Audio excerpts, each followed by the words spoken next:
실제로 온실가스를 거의 한 80% 정도 배출하고 있는 거는 발전소하고 산업체 쪽이거든요. 근데 그 부분은 배출권 거래라든가 중앙정부의 제도 하에서 관리가 되고 있는 부분이라서 인천광역시가 그 부분에서 적극적으로 개입하기가 좀 쉽지 않은 구조입니다. 그래서 한계가 분명히 있는데요. 그거조차도 조금 정부가 정한 것보다 더 줄일 수 있게끔 좀 소위 인천광역시하고 발전소, 인천광역시하고 산업체들 간에 그런 신사협정 같은 걸 맺어서 조금 더 적극적으로 온실가스를 줄이기 위한 노력도 요청하고 또 다른 부분에서 온실가스를 줄이기 위한 노력을 하는데 뭔가 기술적이거나 재정적인 지원을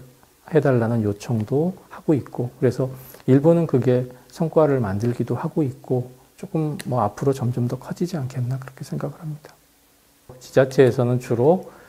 공공 부분, 그다음에 가정 부분, 상업 부분, 그다음에 일반 우리 도로에서 교통 부분 이런 데서 일어나는 온실가스를 줄이기 위한 이런 여러 가지 노력들도 하고 있고 그러다 보면 자연스럽게 에너지를 줄이기 위한 노력 그리고 그 에너지를 화석연료가 아닌 재생에너지로 바꾸려고 하는 노력들 아직은 좀 성과는 좀 부족한 편이지만 그리고 온실가스를 줄이려고 하는 노력도 있지만 온실가스가 늘어나고 또 그에 따라서 기후변화가 생기면 그에 따라서 여러 가지 피해가 생기는데 그게 폭염으로 인해서 어떤 건강상의 문제가 있을 수도 있고 또 생태계에 여러 가지 변화가 있을 수도 있고 또 우리는 특히 인천 해안가에 있기 때문에 해수면의 상승이라든지 해수면의 온도가 높아지는 것에 대해서도 민감하게 고려를 해야 되고요.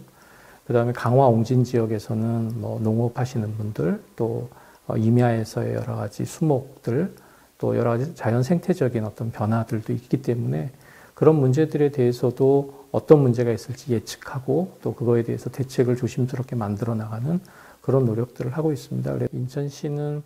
인천광역시의 녹색성장위원회라는 게 있어서 거기서 그런 일들을 종합적으로 계획하는 걸 살펴보고 또 그것이 어떻게 이행되고 어떤 성과를 내고 있는지 그런 걸 살피고 있습니다.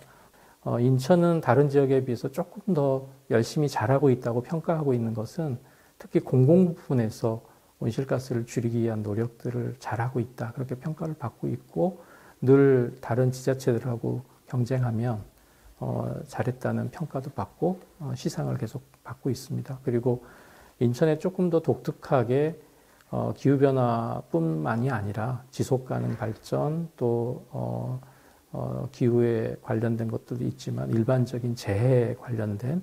문제들을 다루는 국제기구들이 송도에 있거든요. 그래서 그런 국제기구들과의 관계들도 조금 조심스럽게 모색하려는 노력들이 다른 지역에서는 안 하는 노력이라고 생각이 되고 그게 이제 조금 일정한 궤도에 올라가고 성과를 이루면 훨씬 더 다른 지역에서의 기후변화에 대한 노력보다 훨씬 더 다채롭고 아니면 조금 더 특별한 그런 성과들을 낼 수 있지 않겠나 그렇게 생각을 하고 있습니다.